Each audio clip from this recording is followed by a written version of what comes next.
sarafai. Sarkin waka hayatu hoge hogen waka hayatu hoge gaishe ka sarkin waka na sarafai.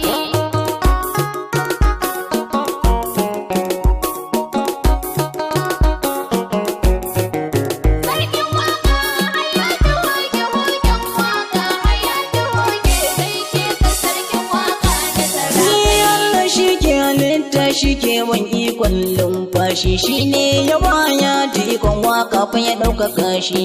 Tun Allah ne ya daga ka to wane ne za ya sabke ka san babu mai sabke ka tun da Allah ne ya ɗaukaka ka maƙiya ba su layin tumakai. Sarkin waka hayatu hoge hogen waka hayatu hoge gaishe ka sarkin waka na sarafai. Ya Allah ya mamaye wasu a yi su dinga ma'adawa ko sun wanta cewa Allah shi ya gero da dawa. Kana ga in kai masa hasahi suna girmamawa. Haka Allah ke ikon shi makiyin kai nuna soyayyar shi zuciyar shi ba maki kamar kai.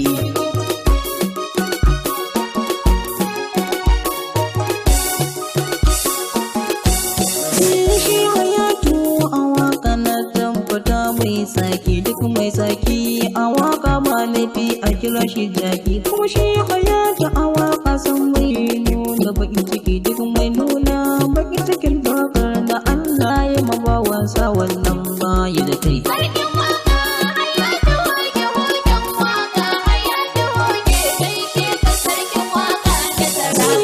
Da baya an ce wai na samu raya kuka wannan zancen gaskiya ne na shida wannan mahauka shi mahaukaci abokin zama ne ɗan mai doka abokin zama ne na shi na ɗan mai doka mai zagin matarsa bai da kai.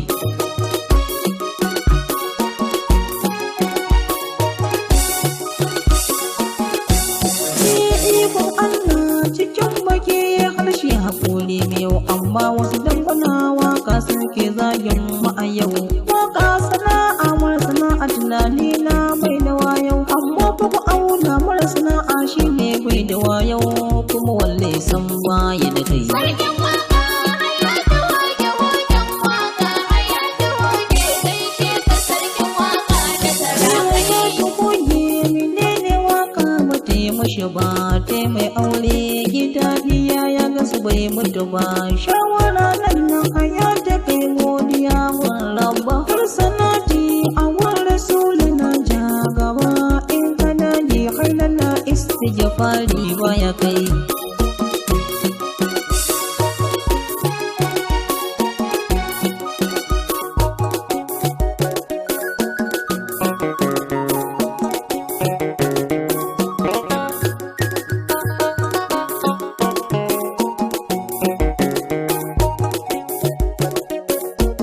Sarkin waka hayatu hoge hogen waka hayatu hoge gaishe ka sarkin waka na sarafai. Hayatu ka so da dole ne in gai da kai ko wasu ka so shi wannan zancen kai da kai na gane ko wasu na biyu san bai ciwon kai annabin rahama abun hayatu baya kai.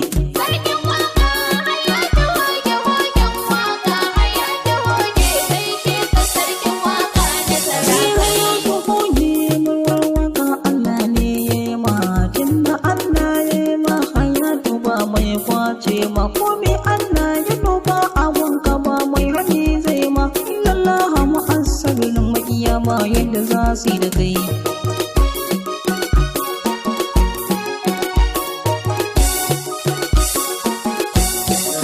Baban Muhammad, baban Aminatu, baban Abba, ɗiyanka ne hayatu na takaita san ba duka ba shagalin auren ka na fari na ne gaban manta ba. Bayan Hadiza akwai Aminatu akwai Zainab akwai Zahra gaishe ku. Sarkin waka hayatu hoge hogen waka hayatu hoge gaishe ka sarkin waka na sarafai. Yau hali shi ake yabo wanda san mai doka hayatu hoge na ga 'yan unguwar ku da ya baka baka kyamar al'umma baka tsangwama ko duka ta aikin ka hayatu taimakon mara shi kai da kai.